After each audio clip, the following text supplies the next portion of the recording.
Hi, എന്തുണ്ട് എല്ലാവർക്കും? സുഖമല്ലേ? ഈ വീഡിയോ ഇത്തിരി ലേറ്റായി പോയി പോസ്റ്റ് ചെയ്യണമെന്നറിയാം. ക്രിസ്മസ് ഡേയും ക്രിസ്മസ് ഈവും എല്ലാം അടുപ്പിച്ച് വന്നിട്ട് ഭയങ്കരമായിട്ട് അങ്ങ് ടയേർഡായിപ്പോയി. ക്രിസ്മസ് ഈവ് ആണെങ്കിൽ ഞങ്ങൾക്കാണെങ്കിൽ ഏറ്റവും പ്രിയപ്പെട്ടൊരു ദിവസവും.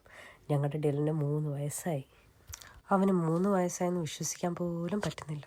അങ്ങനെ രാവിലെ എണീറ്റപ്പം അവനൊരു കേക്ക് ഉണ്ടാക്കണമെന്ന് ഭയങ്കര ആഗ്രഹം. കേക്കാന്ന് പറഞ്ഞ സാധനം ഉണ്ടാക്കാൻ പോലും അറിയാത്ത ഞാനാണ് അവിടെ നിന്ന് കേക്ക് ഉണ്ടാക്കാൻ നോക്കുന്നത്. അങ്ങനെ ഞാൻ തന്നെ ഉണ്ടാക്കി അവനെ കൊണ്ട് കേക്ക് മുറിപ്പിക്കുന്നുള്ളൊരു വാശി. അങ്ങനെ അവനും വന്നു ഇടയ്ക്കൊന്ന് സഹായിക്കാൻ.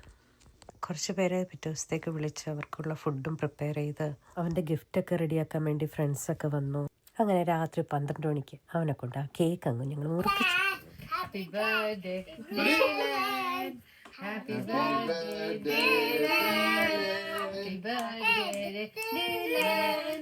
Happy birthday, happy birthday, happy birthday, Dylan. Blozy. 24-ാം തീയതി രാവിലെ അവന് ഗിഫ്റ്റ് കൊടുക്കാൻ വേണ്ടി പോകുന്നത് അത്. അവനോട് എന്നും ചോദിക്കും എന്താ ഗിഫ്റ്റാണ് വേണ്ടതെന്ന്. അവൻ ചോദിച്ച അതേ ഗിഫ്റ്റ് തന്നെ മേടിച്ചു കൊടുത്ത് അവൻ്റെ മുഖത്തെ ആ സന്തോഷം കാണാൻ എന്തൊരു സന്തോഷമായിരുന്നു എന്നറിയോ. അവനോട് എപ്പോൾ ചോദിച്ചാലും പറയുന്നൊരു കാർ വേണമെന്ന്, മഹീന്ദ്ര താർ. ഇവിടെ നിന്ന് മഹീന്ദ്ര കാർ മേടിക്കാനൊന്നും പറ്റിയില്ല, എന്നാലും ഒരു മാതിരി അവിടെ അങ്ങ് ഒപ്പിച്ചെടുത്തു. അവൻ ഹാപ്പിയായി, അത് മതി. അന്ന് അവൻ്റെ പ്രായത്തിലുള്ള കുറച്ച് പേരെയൊക്കെ വിളിച്ചൊരു ചെറിയൊരു ബർത്ത്ഡേ ഗെറ്റ് ടുഗദർ പോലെ നല്ലതായിരുന്നു. എല്ലാവരും നന്നായിട്ട് ആഘോഷിച്ച് തിരിച്ചെല്ലാവരും വീട്ടിൽ പോയി. അങ്ങനെ ഈവനിങ് ആയപ്പോഴേക്കും കുറച്ച് പേര് അങ്ങോട്ടും ഇങ്ങോട്ടൊക്കെ വന്നും പോയൊക്കെ ഇരുന്നു. ഞാനും ഏമിയും 13 ദിവസത്തെ ഗ്യാപ്പിലാണ് പ്രസവിച്ചത്. എനിക്കിപ്പോഴും ഓർമ്മയുണ്ട് അവൾ എനിക്ക് മെസ്സേജ് ചെയ്തത്.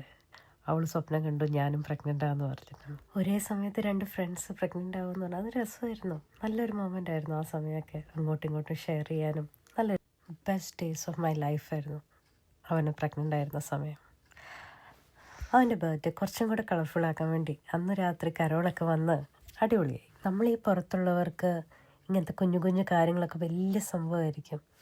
ജോലി വീടെന്ന് കഴിഞ്ഞ് കഴിയുമ്പോൾ ഒരു ബർത്ത്ഡേ ഒക്കെ വരുമ്പോൾ ഫ്രണ്ട്സായിട്ട് ആഘോഷിക്കുക എന്നൊക്കെ പറയുമ്പോൾ ഭയങ്കര ഒരു എക്സൈറ്റ്മെൻ്റാണ്. നമ്മൾ ആ ദിവസത്തിന് വേണ്ടി വെയിറ്റ് ചെയ്ത് നിൽക്കും, എല്ലാവരുമായിട്ട് വിളിച്ച് എൻജോയ് ചെയ്യാനും. അതൊരു പ്രത്യേക സുഖമാണ്.